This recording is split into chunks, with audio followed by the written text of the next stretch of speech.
Unraveling Misconceptions. Birth in South Africa does not guarantee citizenship by Satori News. There's a common misconception that being born within the borders of South Africa assures one the right to call themselves a South African citizen. This notion, however, stands corrected by the South African government.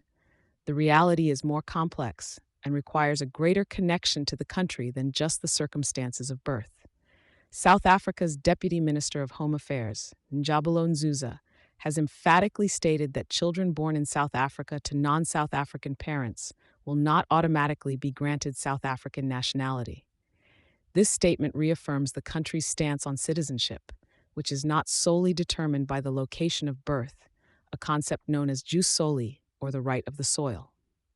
South Africa is among several nations where birth within its territorial confines does not necessarily bestow citizenship rights.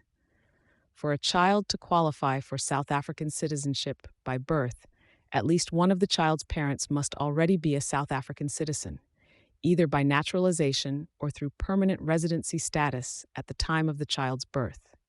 The concept of jus soli is practiced in various parts of the world, with countries such as the United States, Canada, and Argentina offering birthright citizenship. This principle has been part of the U.S. legislation since the 14th Amendment's ratification in 1868.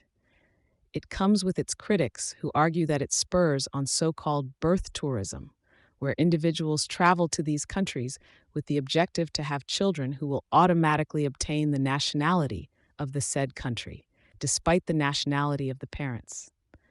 This practice, known colloquially as having anchor babies, raises concerns about the implications for immigration and national identity.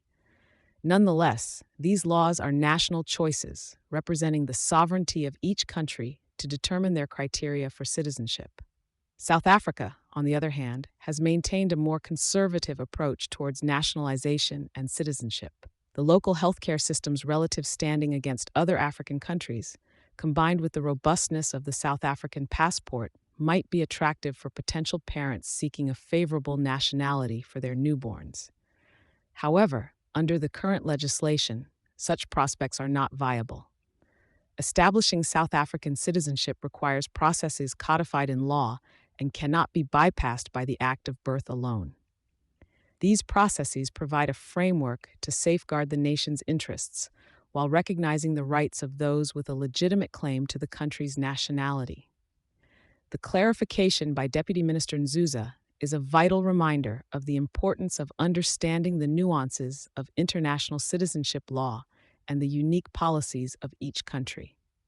Thank you for choosing Satori News.